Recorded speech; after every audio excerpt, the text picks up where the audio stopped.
Hello friends, good morning. এখন বাজে ঠিক সকাল 8:30 আর আজ হলো বুধবার। আমি আমার ব্লগটা এখান থেকে শুরু করছি, দেখতে থাকো। তো দেখো, ভোরবেলা উঠেছিলাম, ভোরে উঠে বাসি কাজ সেরে স্নান করে মন্দিরে চলে গেছিলাম। মন্দিরের কাজ সেরে এসে দেখো এই ঘরের বাসি বিছনাটা তুলে নিচ্ছি। আর আমাদের বাড়িতে তো তোমাদের আগের একটা ভিডিওতে বলেছি যে রান্নাঘরে তৈরি হচ্ছে, তার জন্য মিস্ত্রি কাজ করছে। আর জানো তো, এই যে এই ঘরের বেড কভার, ওই ঘরের বেড কভারটা না এখন আর চেঞ্জ করব না, কারণ ওই যে মিস্ত্রি কাজ হচ্ছে, বালি তারপরে সিমেন্ট যত সব পায়ে করে করে বিছানাতেই তুলছি।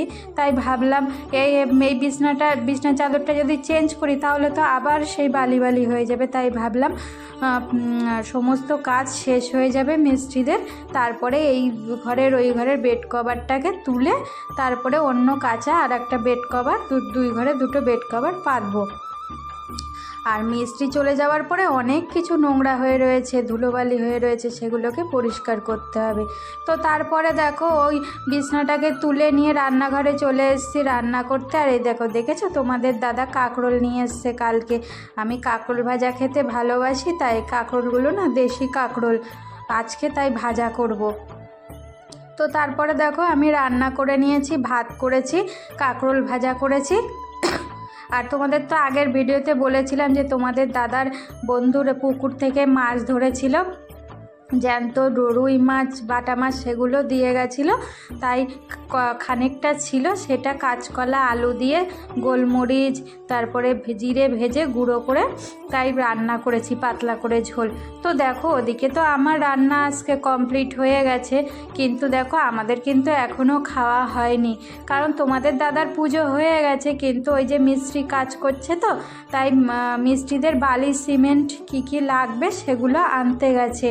ফুরিয়ে গেছে বালি সিমেন্ট, মিস্ত্রিরা বলল নিয়ে আসতে হবে। তাই তোমাদের দাদা বলল ওদের বালি সিমেন্টটা নিয়ে এসে দিয়ে তারপরে ভাত খাবো।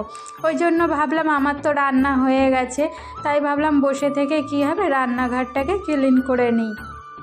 তারপরে যখন আবার খাবো, খাওয়ার পরে তো দুটো থালা বেরোবে, তখন আবার পরে ওই দুটো থালা মেজে নেব, এতে আমার তাড়াতাড়িও হয়ে যাবে। তো তারপরে দেখো রান্নাঘরটাকে ক্লিন করে যেগুলো রান্না করেছিলাম গ্যাসের ওভেনটাকে মুছে গ্যাসের ওভেনের ওপরে রেখে দিয়ে বাসনগুলোকে মেজে নিলাম।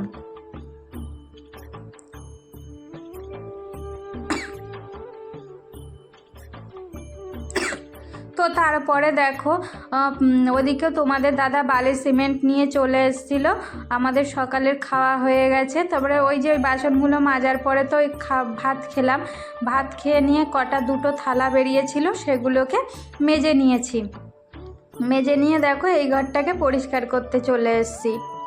আর তোমাদের দাদা তো এখন কাজে যাবে না, বলছে এখন কাজ হচ্ছে মিস্ত্রিদের, বলছে মিস্ত্রিরা চলে যাবে তারপরে কাজে যাবে। আর এখন না তেমন ভালো করে না গোছাতে ইচ্ছাও করছে না ঘর বাড়ি বিছানা, কারণ সমস্ত জায়গা বালি সিমেন্ট হয়ে রয়েছে, তো ওই কোনো রকমে গুছিয়ে রাখছি এখন। তো তারপরে দেখো ওই কাজগুলোকে সেরে চলে এসেছি একটু খাদ্য ভবনে, একটা দরকার আছে। তোমাদের দাদা আর আমি চলে এসেছি, আমার রেশন কার্ডের নামটা জানো তো ভুল আছে, সেটাকেই ঠিক করতে এসেছি। তো তারপরে দেখো খাদ্য ভবনে তো গেছিলাম, ওখানে কাজটা মিটিয়ে আমার কিছু দরকারি জিনিস দোকান থেকে কিনে নিয়ে আসলাম।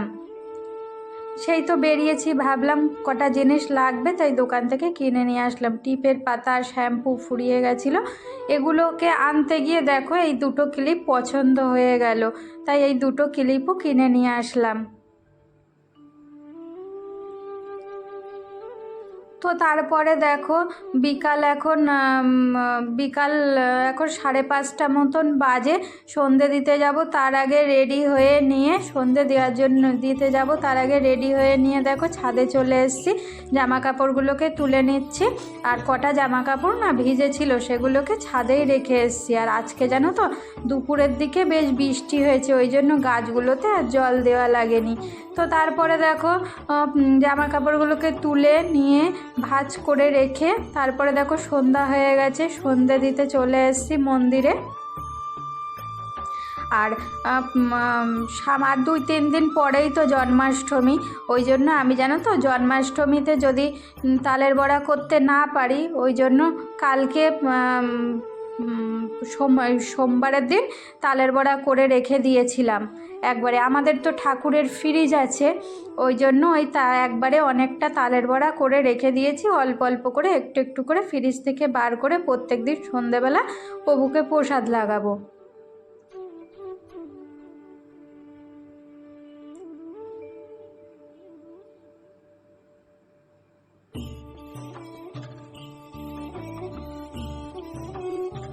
তো দেখো এই যে তালের বড়া করে রেখে দিয়েছিলাম সোমবারের দিনকে, আজকেও তালের বড়া দিয়ে পুজো দিলাম। তো দেখো তালের বড়া দিয়ে প্রভুকে প্রসাদ লাগিয়ে আমার পুজো হয়ে গেছে, প্রভুকে এবার বিছনা করিয়ে দিচ্ছি।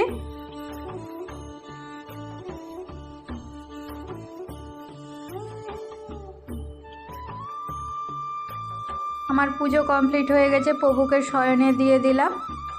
তারপরে দেখো ওপরে এসে না মানে এত গরম লাগছে কি বলবো, কোনো রকমের শাড়িটাকে ছেড়ে নিয়ে শাড়িটা চেঞ্জ করে নিয়ে দেখো এসি চালাবো বলে জানলাগুলোকে বন্ধ করে দিচ্ছি। এসি চালিয়ে একটু বসে টিভি দেখবো। আর তোমাদের দাদা তো কাজে গেছে, কখন আসবে তার ঠিক নেই। তো আমার ব্লগটা এই পর্যন্তই। যদি ভালো লেগে থাকে লাইক কমেন্ট শেয়ার করবে, আর আমার ইউটিউব চ্যানেলটাকে সাবস্ক্রাইব করে পাশে থাকবে।